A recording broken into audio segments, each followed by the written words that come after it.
starting to run out of spaces in churchyards, and up to this point, most people have been buried next to the church, or most people have been buried in family plots. But now that cities are growing and things are becoming more urbanized, we need a place to put the dead. So cemeteries are introduced at this time, and they're widely unpopular. People still want to be buried next to the church, and they still want to be buried in family plots that they want to pass down from generation to generation. So for a good amount of that early American history, we see these cemeteries start to be marketed as parks, places where you can go and spend some time and sit and listen to the nature and walk around and enjoy the scenery, while also serving the purpose of caring for our dead. And they start to become more and more popular as people recognize that they need to have a place to send their loved ones. And they realize that they can start to have plots where you can have all of their loved ones in one area, where you can visit them, where you can offer things, libations. Continuing with how we actually bury the dead, in the late 18th and 19th century, we start to see two things. One is a rise in the sort of medical industry, where you have to study people in order to get a better understanding of how we work and how we can better treat sicknesses and stuff. Well, in order to actually be able to treat sickness and injury effectively, you need someone to study it. But a lot of people, due to various religious beliefs back in early American times, don't want their bodies touched. They want to be buried, and they want to come back on the day of reckoning. Whereas they believe that if they donate their body to science and everything, or to the medical industry, they're going to be cut up and disrespected. So in the 18th and 19th century, you see a lot of grave robberies, and where they will, they're termed body snatchers at this time, where they will dig up the bodies of the people who were recently interred and sell them to medical professions for them to study. And a lot of people did not like this, so they started introducing burial vaults and more different types of coffins and caskets that were more secure, different safety measures. And speaking of safety measures, people at this time had a very strong fear of being buried alive. And this was not unfounded, but very rare. So you start to see all these patents at this time where people would have, this one here, for example, they have like a string where they can pull on it and like ring a bell, and someone would be able to come and dig them up. Now, this was never widely used. This rarely ever actually happened. There were a few small cases around this time where this could be effective, but most of this, it was relatively unfounded. So those never really got very popular. But the coffin pictured above is actually what's known as a fist coffin, and it leads to a lot of good technological advances where preserving the body is more possible. Now, this coffin, for example, is mostly made of lead, and it's very well sealed. So a story I like to tell is that they actually recently, like within the last 20 years or so, found someone in New York City who was buried in one of these coffins. And they were so well preserved from this time that they genuinely had thought that they were recently interred, despite the fact that it was like underneath the building development. And it's very obvious from stratification that they were deceased for a long time. But at this time, with these new inventions of coffins and caskets, you start to see the ability to care for our dead for much longer periods of time, to be able to transport them from one place to another, which will become very important shortly. So we're going to talk a little bit about the actual mourning practices in America at this time, starting with what's known as ars moriendi, or what is in our tongue, the good death. So for most of early American history, we have this notion where you are supposed to die surrounded by your family at home. It's a peaceful, rested decline. And in this time, you're able to give some last words, impart some wisdom to your family members, the people you care for. You can introduce, your last requests, how you want your body to be taken care of after you pass on, how your estate should be set up, and what goes to who. And then once the person dies, they are set up in the home, usually in a parlor, surrounded by flowers and in a casket for all the family members to come by and pay their respects and everything. At this time, again, the medical profession was very much feared. People thought that the hospital was not a place where you go to be cured. It was not a place where you go to get an injury fixed. It was where you went to die. So people did not want to go to hospitals, but that led to a higher death rate, more premature deaths. So, at this time, a lot of it is in-home care. There's no real big funeral homes. There's no processing by hospitals. So next we get into the actual mourning dress of the period. And we'll talk a little bit more about women specifically, but at this point, we're just going to talk about the dress for both people. Now, men and women had different expectations from society in their mourning practices. Women were expected to be in mourning for much, much longer than men, and their fashion drastically changed to reflect this. So usually about 2 years is what women were expected to be in mourning for. And in this time, they would be expected to wear these very heavy, dark clothes out of this uncomfortable material, crepe. Not all crepe, but a lot of it is usually a blunt, unfashionable crepe. It's dyed black, and a lot of dyes at this time were using chemicals such as arsenic, which would lead to more death. One thing that's actually discussed a little bit is, actually, I'm not sure. I think the next slide has another photo that's a bit better, but when women were allowed to go out in public during that, which was not very frequent, they were expected to stay home most of the time. But if they were out, they had to wear a veil, and that veil was dyed black with these horrible toxic chemicals. So what would happen is their skin would start to be dyed this black color too, and they'd start to break out these horrible rashes and everything. And sometimes, with a veil, those particulates from the dye would go into their lungs and could damage them, or even in some cases, kill them as well. So in mourning, you are actually also putting yourself in this dangerous position where you yourself can die. It's a repetitive cycle. So one way to combat this a little bit is they would introduce cuffs and collars that could be washed much more easily. That would be a little barrier in between the shirt and the skin, so that that dye would only stain the collar and not the skin. That helped a little bit with the rashes and all the physical problems that the dyes have, and that would allow them to only wash up the cuffs and the collars and stuff, whereas washing the dress would be a much bigger ordeal. And so for men during this time, like I said, their expectations were much, much different. They were really only expected to be in mourning for maybe 6 months or so, depending on the relation. So their wardrobe didn't typically change that much. Sometimes they would wear all black in extreme cases, but most of the time they would probably just wear something like a black armband or a black band around the hat, just to signify that they were mourning. Men were allowed to go out and be around among society, whereas women were expected to stay at home. So their wardrobe didn't change much, whereas women's were going to change a lot more.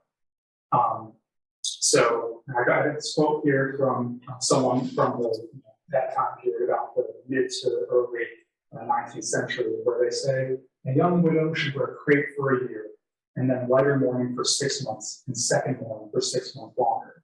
So what that means is that whole first year, they're wearing what you see there, all black, this bad material, horrible dyes. And then after that first year, they're allowed to wear something else, something that's a little bit brighter, red, only red. They're allowed to wear black and red, maybe a little bit of lavender. That second morning, for the second 6 months afterwards, they're allowed to wear things more lavender, more grays, more whites. But for that whole 2-year period, they're expected to be in mourning. Yeah, so if a woman was in mourning, she's expected to stay home, take care of the home while in mourning, while the man goes back into work shortly thereafter. So what this leads to is women being stuck and becoming super depressed at this time, because they're supposed to wear this clothing that keeps them hot and depressed and, sometimes impacting their physical health, whereas men are expected to return back into the workforce when perhaps they may not even be able to, actually feel like they're ready. That being mourning for 6 months for men doesn't mean that they're also at home. They're still in mourning, but they're expected to go back after maybe more than a week or so. And so another quote that I have here that we'll talk a little more about the Civil War in a second. That's where my main source. But this woman from Mississippi in 1863, about halfway through the war, says, "I will be forced to take off mourning this winter, since I cannot get anything black to wear. We are thankful for any kind of cloth." So what we see in the Civil War, especially, is a reduced sort of societal expectation at this time, because they don't have the cloth in many cases where they're poor, where they're expected to give more. They don't have as much money, they don't have as many clothing, they don't have as much food. They have to change their ways of mourning to reflect that. Because again, whenever you have to change a whole wardrobe to be various shades of black, gray, and lavender, all this different stuff, you have to pay for that, and it's not cheap.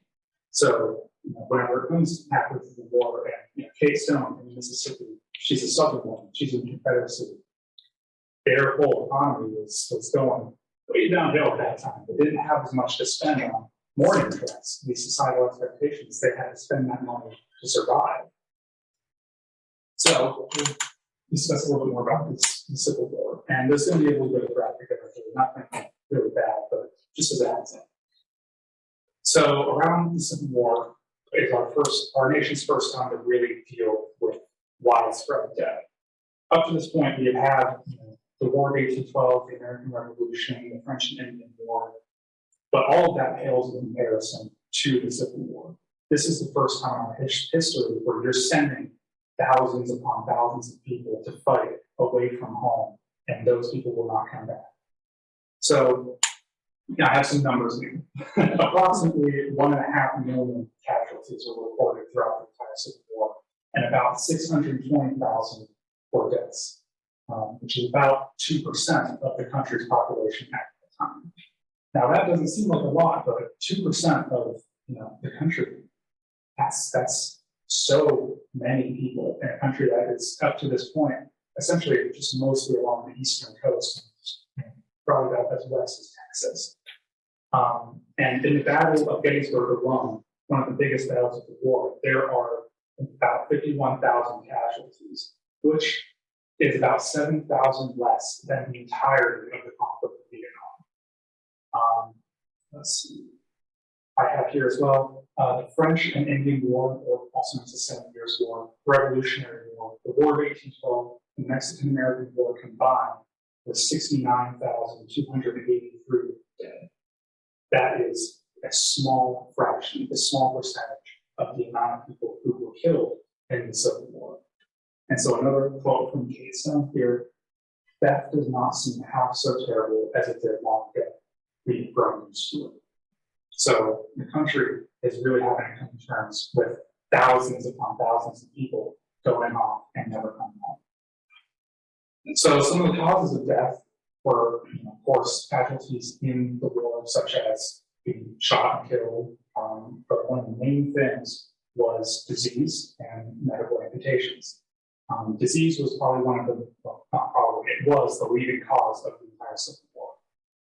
And the camps and hospitals that people were sent to were breeding grounds for this disease. If you were in camp for a long time, you could be sure that you were going to come down with something.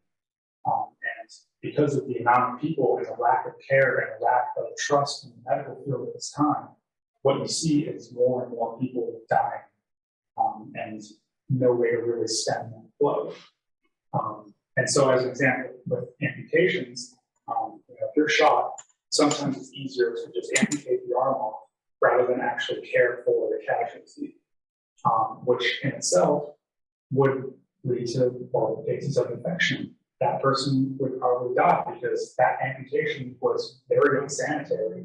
The surgeon who had to take care of this would be chopping off limbs every 10 minutes or so, not washing any tools, not washing their hands, just on to the next one, and hopefully that person survives. But if they survive, then there's not a lot of care that gets given to them afterwards. They're sent home and they have to deal with the repercussions of the habit. So next we get into actually burying the dead.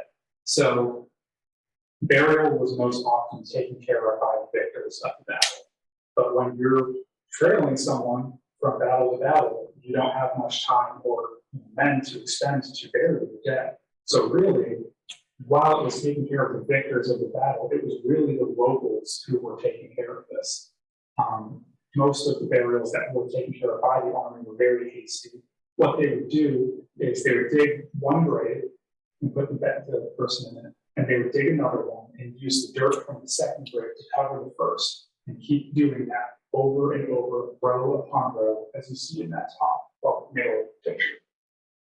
And of course, the soldiers, they didn't really want to touch the dead, so what they would use is their bayonets. The upper picture there is actually they would melt the bayonet into a hook, so they didn't have to directly touch the body, but they could lift them up and transport them, kind of like a rudimentary stretcher, because you don't really have to worry if they're comfortable or not. So another problem became identification.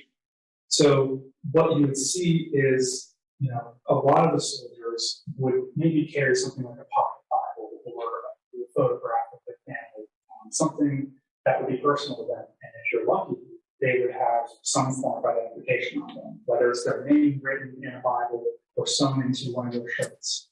If you're lucky, you can identify them. But up to this point, we don't have any form of really identifying the dead, nothing like dog tags, which comes out later on. So while we get a general order, number 33, that was meant to secure as far as possible decent interment of those who were fallen, where practical, oftentimes it's not practical. And you try to bury as many people as you can in a short amount of time as you can with as few people. And that leads to a lot of people's identities being completely erased. And especially at this time after battle, well, if you lost a jacket and winter's coming, you're going to take someone else's jacket. If you don't have your rations, you're going to be looking for everything you can to survive. So you also have a lot of essentially grave robbers at this time going through and taking things that could be used to identify people. But now that someone else has it, it could lead to misidentification or someone's identity being completely lost forever. And so people try to keep some records at this time to say, like, okay, this person from this regiment, from this company is buried in this area. And sometimes that was enough for people to disinter the body and even return it home. But not always the case, and sometimes people were completely lost. Or in that disinterment process, being unburied and buried again is enough for their identifying features to be lost as well. So after the war, which I'll touch on a little bit later, there was a mass movement to reinter the dead in national graves and military graves. And we tried to keep records of all that as well. But especially for at this time, there was such strong anti-Southern sentiments that it's really only affected the Union soldiers, which led to many, many more Confederate soldiers being marked as permanent. What happens back home? Well, many families have problems, what we call realizing the death of their loved ones, particularly because the nature of this new war, unreliable ways of identifying the dead, misidentifications, grave robbers, and people even transporting things from the battlefield itself to sell. Relic hunters would come in and take things that could be identified materials and would take it home either to keep and glorify or to sell off to other people, which was illegal, especially whenever there's things like muskets and things that were actually military property. So back to realizing the death. So at this time, you could be a soldier killed in battle, and your family may never actually find out. Without proper record keeping, without someone knowing who you are and where you went down, if they can't send that to your family, then what happens? Your family never receives a letter, never receives anything that says this person was killed. And so people at this time had problems realizing that their loved ones were gone. They were never coming home. They would hold out hope for long periods of time. After the war, there's these societies that people would reach out to, find information about their loved ones, see if they heard anything about this person from this regiment, from this hometown, waiting and waiting for answers. Back home, what happens is a lot of soldiers' possessions, identifying materials, can also be sent back home to their families, and that helps them realize the death. I don't have it here, but there's this quote from someone, I can't remember who, that said, basically, were it not for the scrap of shirt that he wore being sent back to us, I could not have realized that he was actually dead. So what we see back home are things like what's pictured on the right there, with jewelry and things that could contain, for example, the deceased loved one's hair. That helps them with, it's called a memento mori, and that allows them to remember the loved one who died. Remember, just as memento mori is, you will die as well. Remember that you will die. Because of the Civil War, we start to see a lot of new technology changing the way that we do our dead and the way that we care for our dead. In the Civil War, we start to see the rise of embalming. Clearly, like, there has been embalming up to this point, but new technology allowed it to become a lot more widespread, more accessible to people. And actually, a really quick fun anecdote, in the top photo where you see the people who are in the caskets, well, actually those are coffins, sorry. Those people are actually alive. They're posing for this photo. It's very fun. So, something like that. So, in the Civil War, as I mentioned, you have a lot of people dying far away from home. And you have this conflicting with the idea of the good death, the ars moriendi, where you are supposed to die at home with your family.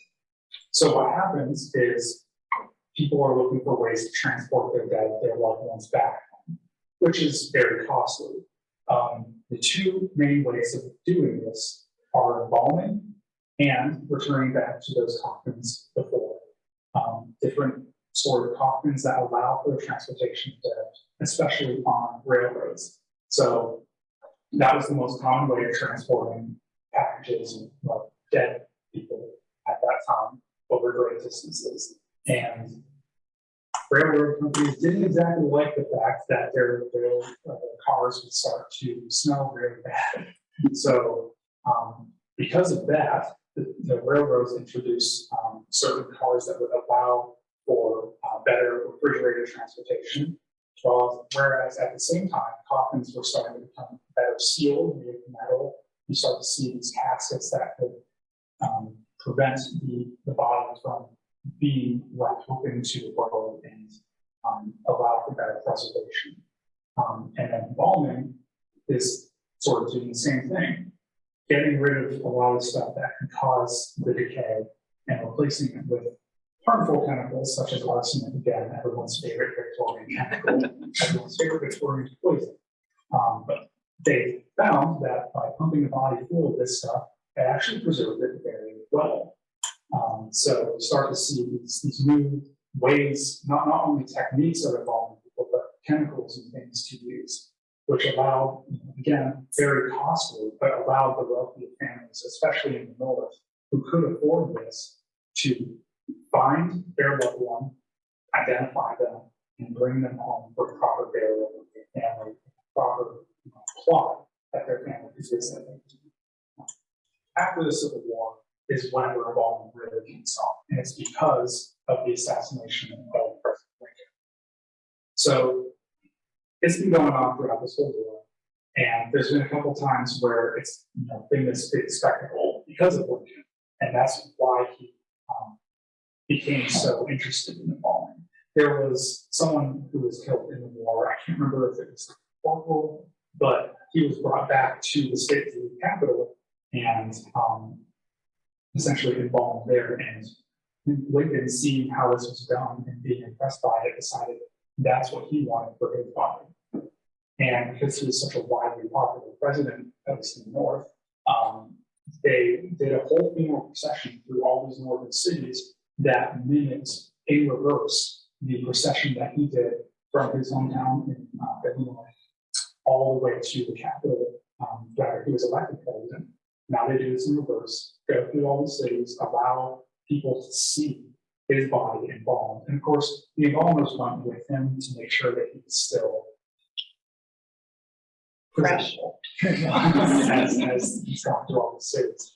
And was really entertaining, actually. I don't really talk much about or at all about the sort of rudimentary curses, but at this time, each city was like competing with each other to outdo the other one. So New York City, for example, had this huge, expensive hearse pulled by, I think like 12 to 18 horses or so, which in itself has all these different sort of rituals with it. Like horses have to have, only this thing, and they have to be only black horses or whatever.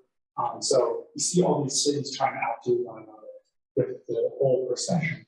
But eventually, Lincoln gets all the way back to his hometown, and he's viewed by thousands upon thousands of Americans, and they see this technology in use. They see embalming with their own eyes, and they read about it on their papers, and they see pictures and everything, or at least different forms of artwork that allow them to visualize embalming, and they start to realize this is a good way for us to have our loved ones preserved long enough that as the country is expanding, it allows the family members, say you live in Pennsylvania and your aunt lives in Texas. Well, if you want your aunt to come to your funeral, you get embalmed, your body is well enough that it allows them to come all the way up that many-day journey to view your body and you look just like you did the day that you were embalmed. So it allows more time to send word to family, to plan for the funeral, to plan for the wake, plan for travel, and all of these processions and funeral, burial, repasts. So, as I said, after the Civil War, we start to see disinterment of the soldiers. We're trying to coordinate a big movement where we can get all the federal soldiers to put them in one place. Get a dress and everything like that. We create modern military cemeteries and try to keep records of where people were at so that we can identify them, so that their families can come from the little town in Maine to come all the way down to Gettysburg where their loved one was killed and see where they're buried and see how they are honored.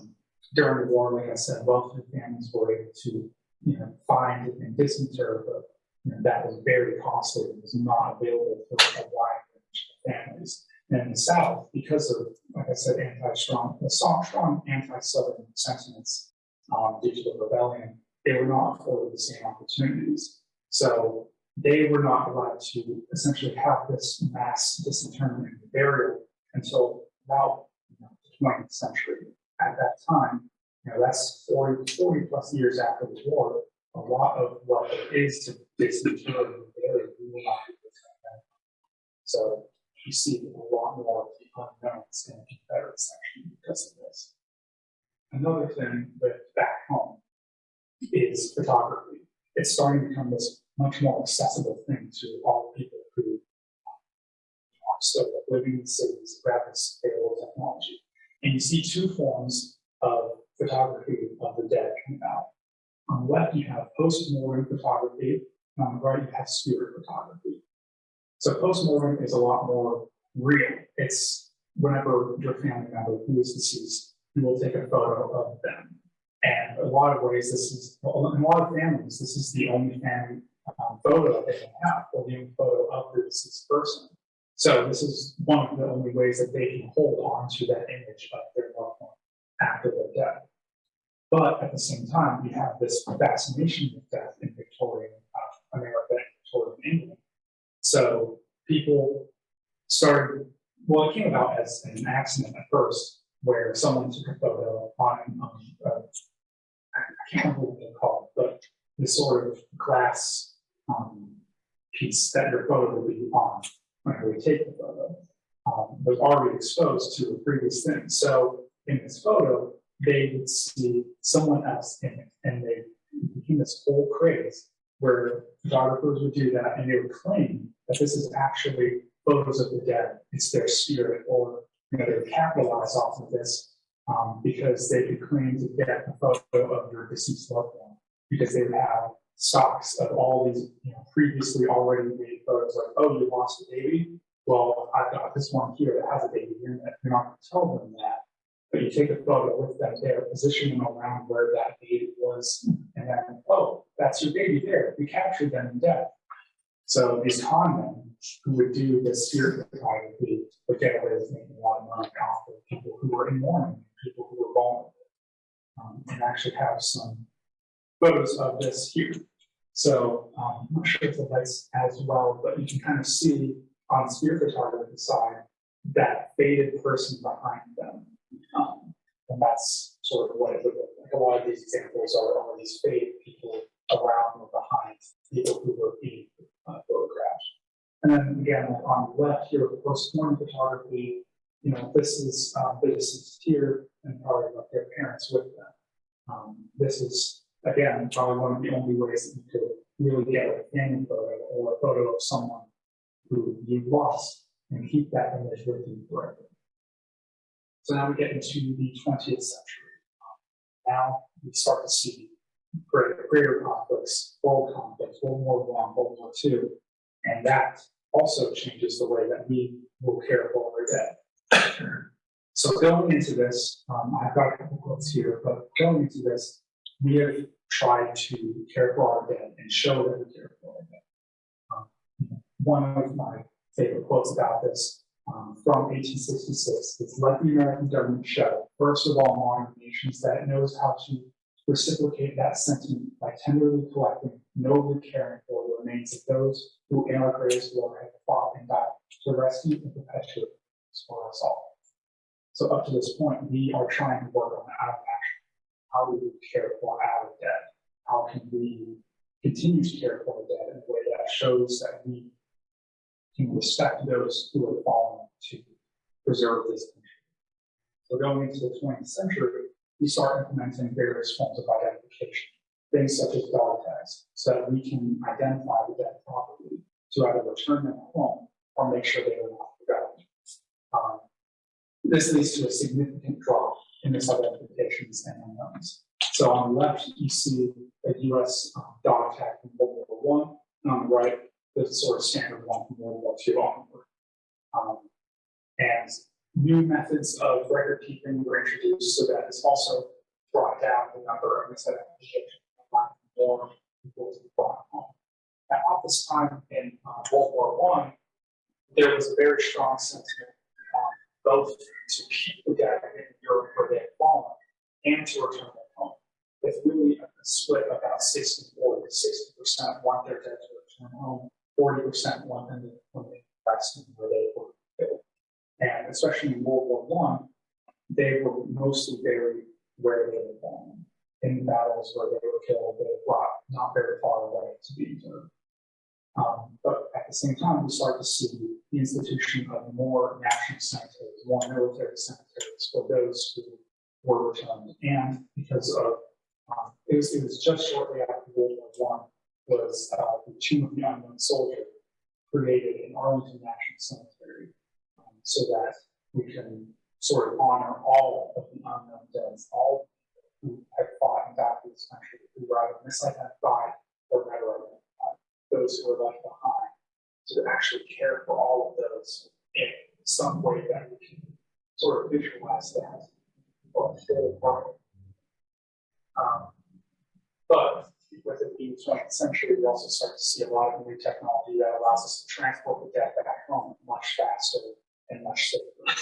So instead of having to put them in this, having to embalm them on the battlefield, to put them in metal coffin, to put them in a rail car, to send them home, to pick them up and everything. Now we can take care of all of that send them on a plane or a ship across the ocean and inter them much easier than in the Soviet Union. Yeah, so this is more about like how in World War I, approximately 60% of families of those who actually wanted to be returned home. For example, the son of President Theodore Roosevelt was killed in action in World War I, and he tried to set precedent by keeping his son buried there in Europe where he was killed. He was actually a pilot, and his plane went down, and he was buried less than a mile from where his plane went down, in some French farmlands. So President Theodore Roosevelt is like, I want to keep his remains there. He's trying to do that to set precedents so that more people, will allow their dead to be buried and remain in Europe to rest there, to not disturb the dead and bring them back. Of course, national sentiment is more like 60% want their dead to be returned. But then you see, because of these large global conflicts, that we now have American cemeteries in Europe all across from World War I and World War II, where locals from those areas will take care of the graves and honor our dead as well as us. So now we get into today. There's a stigma around death and talking about it. And while death care is changing with modern technology as well, progress doesn't stop. So what happens to death here? Well, population rates and life expectancy has drastically increased in this country due to advances in medical technology. Medicine's practices and accessibility to and destigmatization of healthcare have led to much longer lives and higher birth rates. So now we have to find a new way to care for our dead. It's become more of a taboo as time's gone on, less of something that we talk about today. And for a long time, how we care for our dead was greatly determined by religious beliefs. A lot of people in America, for most of our country's history, were vehemently against cremation, for example. But due to specific religious beliefs and doctrines, that is starting to become less of a problem.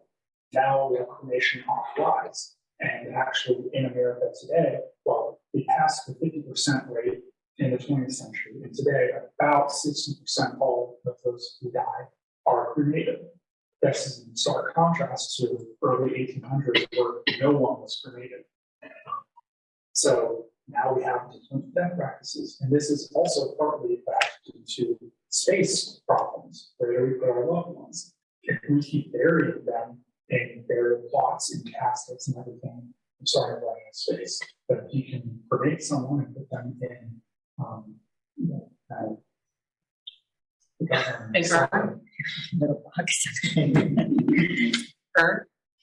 yeah, like to keep all the people in, you start to have better ways to memorialize people in a way that conserves space. So what's next? As I said, about 60% of Americans today choose cremation. And as a from the side in Japan, that's their main way of taking care of the dead. Think about the size of Japan to the size of America. They don't have as much space to care for the dead, and they have religious practices. But of course, this presentation is about America. So, cremation is on the rise. Lots and lots more people decide that they want to change how they are buried. New innovations in postmortem technology allow access to new ways of caring for and taking care of the dead in the deceased body, such as aquamation and natural organic reduction. These practices, such as we mentioned above, are slowly being introduced to states around America. For example, natural organic reduction is now legal in 5 states. Of course, 5 out of 50, but it's becoming more and more commonplace. Cemeteries are now offering new ways to inter and bury the dead. Calm burials is what I was looking for. And green burial selections allow for a better use of space and memorializing. And people such as death doulas, funeral directors, and certain organizations are working to destigmatize death, help familiarize death, American families, educate how to prepare for death, to care for your loved ones after they're gone in practical and meaningful ways, and just to deal with that, how we mourn today. And so I have some recommended research as we come to the end of my presentation. So I've got a few really good books. If you're interested in like the Civil War and Victorian death, there's a really, really good book called This Republic of Suffering by Picklo. It's probably like the sort of best book written on this subject at this moment. There's also Last Rites, which is a really good book that I read recently about the evolution of death in America, and where a lot of this presentation is taken from. And one of my favorite books at the moment, From Here to Eternity by Caitlin Dowdy. She is, as I don't know the slide that she's on, sort of an internet micro celebrity. She's a funeral director, but she creates videos and has a podcast where she talks about different death practices, what's going on in America right now, what we can learn from it, death activism, what we can look forward to going forward, ways that we can destigmatize death. And this book here, From Here to Eternity, she travels the world and looks at how different cultures treat and care for their dead. So it's a really, really good book. As for watching and listening, if you're interested in that, Caitlin Dowdy, she's the one on the upper left. Like I said, she's a film director, but she's also an author of that book, a YouTuber, host to Ask a Mortician on YouTube, and The Order of the Good Death is a podcast and also a nonprofit. And there's a really good documentary that is in PBS called Hallowed Grounds, America's Overseas Military Cemeteries, that touched a lot more on 20th century death and how our deceased are cared for across the world in Europe due to those conflicts. So now I will open it to any questions for people or comments or anything that you might be interested in. I have a question. Sure. Actually, I had a lot of them, but I was screening through and going a lot, and some are done, and they're still going back to normal. First of all, and this is stupid. What's the difference between a coffin and a casket? So a coffin is more of what you expect when you think of that shape where it's 6 sides, the top and bottom, and then down. I hate to say it like the Cowboys in Wild West. Yeah, that's exactly. So casket or that's a coffin? That's a coffin. Okay. It's more body shaped, whereas the casket is more rectangular. That's going to be more heavy with materials such as metal and like more intricate. Do people still use caskets, or do they just? Caskets are what's mostly used today, actually. Coffins are a lot more kind of the roadside at the moment. That they're still both being used, but depending on really how you take care of and dispose of your dead. Not dispose, it's not really practical, but depending on how you take care of your dead, caskets are what's mostly used for people that are out there. Or, a lot of times, if you're, for example, having a wake, your loved one is probably going to be in a casket for people to go and show their respects to. And then if they were cremated, obviously the caskets mostly were shown at that time. Purchase the casket. Second question. Sure.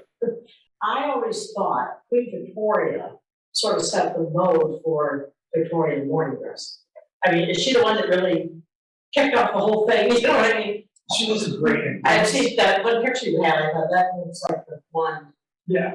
Queen Victoria. She's had a great influence on it.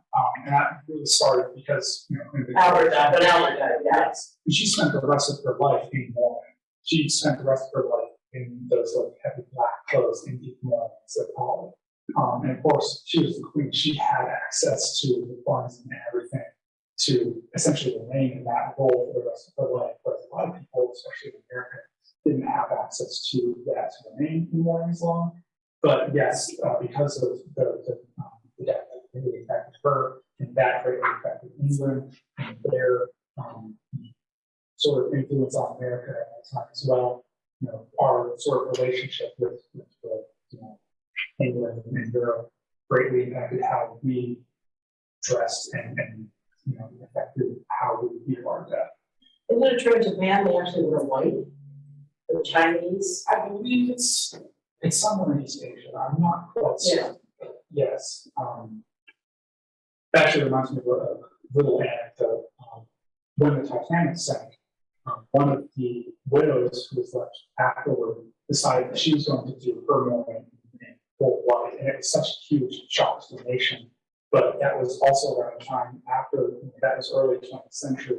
It starts to destigmatize, the sort of notion that, women have to wear, deep black mourning for years and be solely affected by this. I mean, she mourned in her own way, but it was also a way for the country to kind of come to a different sort of standing.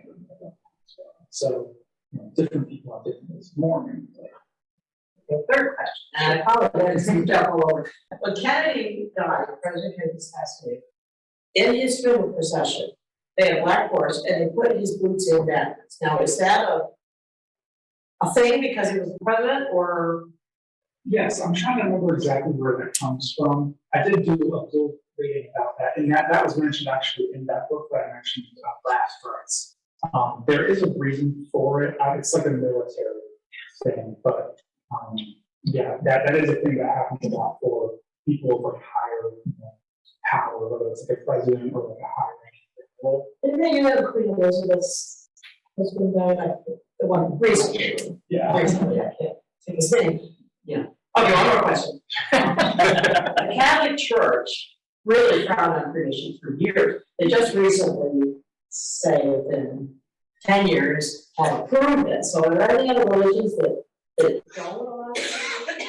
Well, so yes, what I would say is, because of like, I can't remember which book it was or why, but prior to like it kind of becoming more commonplace, the Pope did kind of like speak out and say, it's okay, but we would still prefer you don't get. I think you still have to be buried in a Catholic cemetery, Yeah. but you're allowed to be cremated. Yeah. So now, like recently, it's become more commonplace, and they're kind of like it's fine to cremate. I do know you're not allowed to spread ashes around if you're Catholic cremation. Yes. You have to be buried in the cemetery, which actually my mother was cremated in 6 years ago. She died and we buried her urn in the grave. So, that's how. Yeah. But to circle back around with other cultures, I'm not necessarily familiar with ones that restrict cremation, but a lot of other cultures actually encourage it, or that's what they're doing most. Especially things like Buddhism and Hinduism, they do a lot of cremation for that. Or if we jump way back to like antiquity, that was for a lot of the Roman and Greek history, they did bury their dead, but then we saw like a shift into cremation. The main mode of burial, if you will, later on. So it's kind of like a recurring theme where we bury our dead and then we're okay with cremating them. We're finding a different alternative way. So it's I would say a lot more in Christianity you find restrictions on cremation.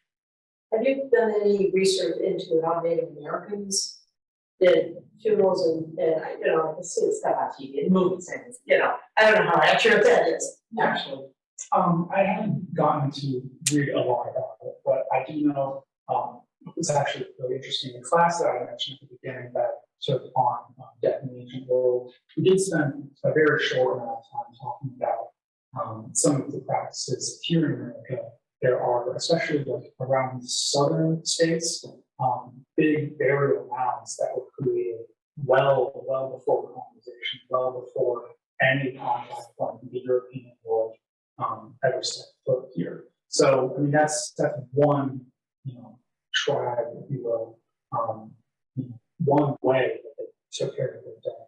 But the cultures changed drastically from one place to another. So I don't know a whole lot about pre-colonial America. I'll be fine. Sometimes that's a question. How does the Jewish practices around death differ from the Christian practices, particularly relating to cremation? To be honest, I'm not sure. I don't really know as much about modern death practices. I know a broader sort of thing of American like the Civil War example. That's probably where most of my study is going into. I wanted to kind of create a general thing for those interested in that.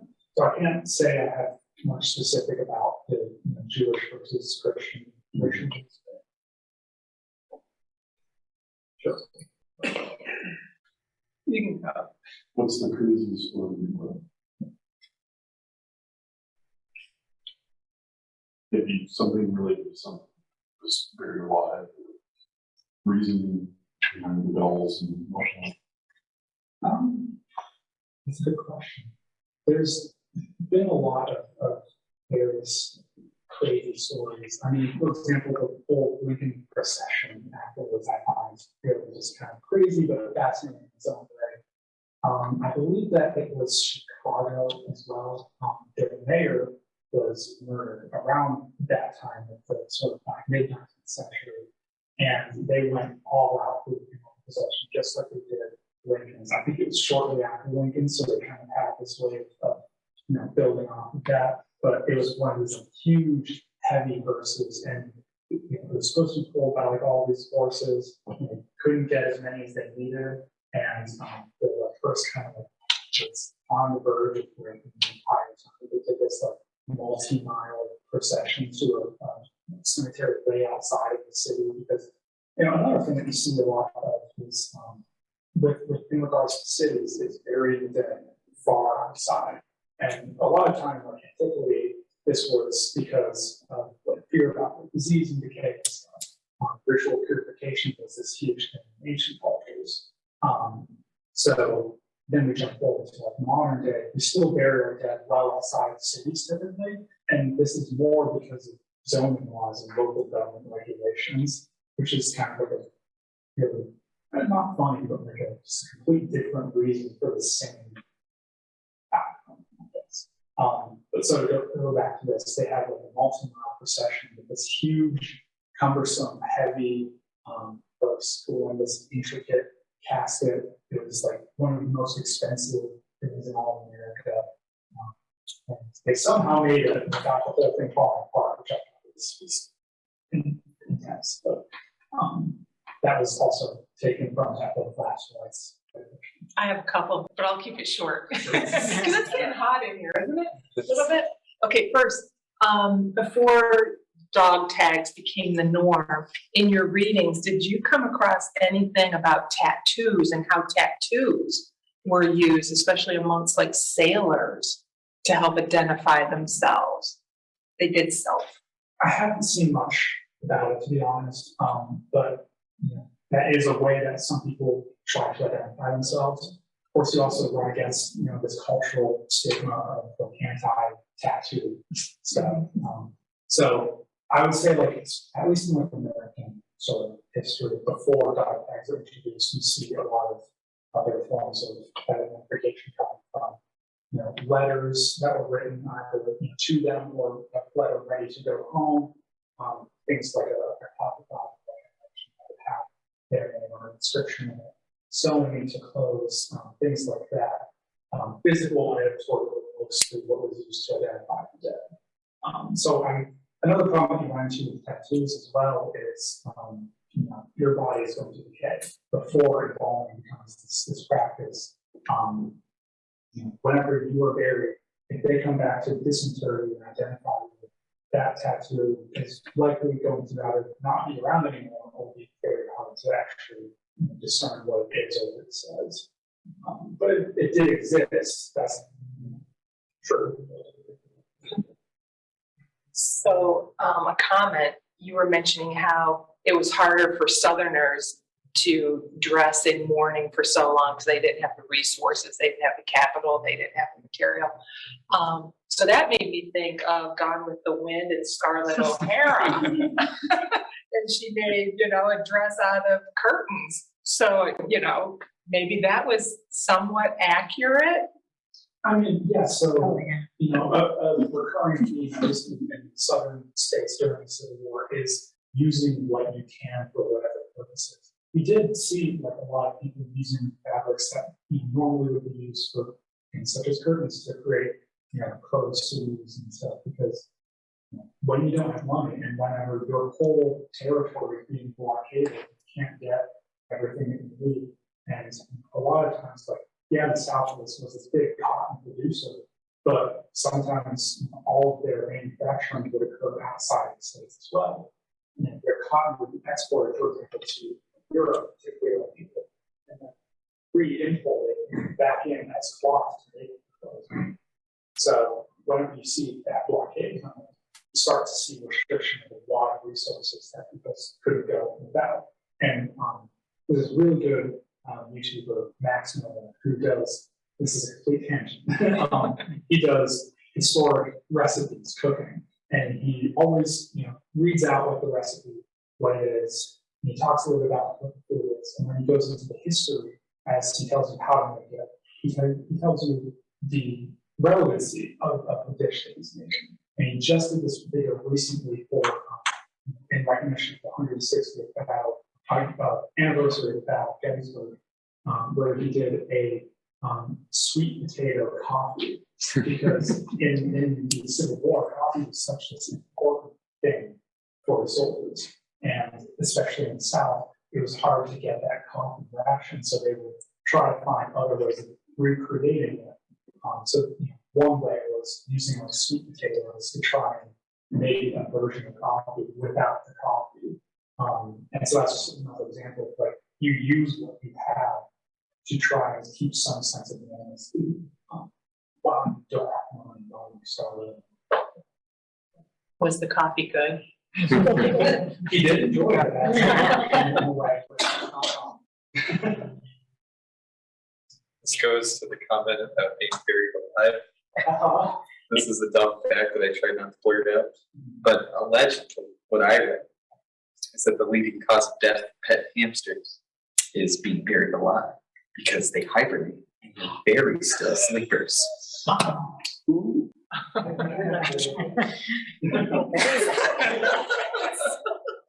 Well, I want to thank you all again for coming out tonight.